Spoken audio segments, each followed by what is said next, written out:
Instead of trying to figure out all the right wording and whatnot. So for this last extreme haunt, it is called, I believe it is pronounced miasma, M-I-A-S-M-A. And I have found a website called haunting.net that has all this wonderful information on all of these haunts. So it says for this one, it is based in Chicago. It is meant for a solo experience. The haunt is narrative driven and experienced with strong acting. This haunt is met with extreme elements. It is a full body contact, which means there's nudity, blood, and apparently even electricity, which I don't know, does that, I don't know. It is meant to be psychological, intense, graphic. It is a short run, so there's usually one showing per night, and it is an 18 and over event. And then also, let me try this again. Haunting.net also states that miasma experiences are varied, focused on a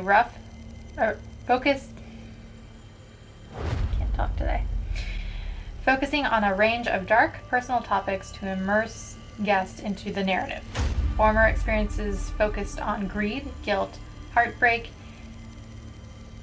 are designed to keep the emotional story arc relatable while guests descend into the production's horrific abyss. So it seems like it's more tailored to what you are afraid of, and that's what they feed on to make sure that your experiences or your experience is to the extreme.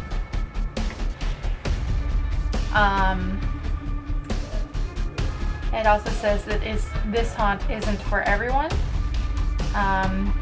There have been past guests who have gotten angry because they didn't think that miasma was what horror should be and took offense of the non-traditional content and the sickening feeling they were left with. I feel you should do some research on extreme haunts so that you can understand what they're about, what you're going to be walking into. Like I said in part 1, I'm good with Not Scary Farm and Six Flags and Universal. Like, I don't need to do these extreme haunts. No. Okay, it also says right here, that the creator explains that it is not your typical boo type of haunt. It is important to make sure that the guests know, and as best as he can without any spoilers, that they should prepare for the content that they will experience, that they won't experience in local haunts. It's too easy for a guest new to this to purchase a ticket influenced by the commonizing idea properties of local haunts embraced and sold to them for years in Chicago. So basically what they're saying is it's easy to just be like, oh yeah, let's go and do this, not knowing what they're walking into. That's like, do your research. My thoughts, I guess, on extreme haunts as a whole is, like I've been saying, do your research. Make sure that you know what you're walking into. And if that's something that you want to experience, great. But if it's something that you don't, stick to local theme park style haunts.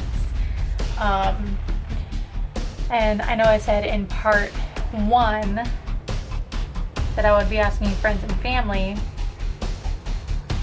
which that may still happen, I don't know.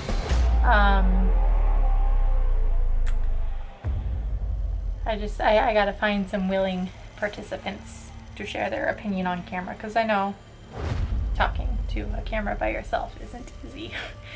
And I apologize for the cringe. Is McKamey Manor the most extreme haunt? Like, is it going to live up to its name? I don't know yet. I feel like I want to do more research. I know there's a whole list of all these extreme haunts that all seem to have similar scare tactics. They all seem to revolve around what scares you the most. A lot of them you have to enter by yourself. A lot of them you have to sign waivers and be 18 and over. A lot of them, you'll be touched and have things dripped over, like water over you, or being put into small places. So, if you're claustrophobic, maybe this isn't the type of haunt for you. So a lot of them seem to have similar things. So I feel like McKamey Manor is just kind of blending in with everything. So I kind of feel like I need to do more research before I can answer that question. So really the question what is the most extreme haunt? Is it McKamey Manor, or is it something else?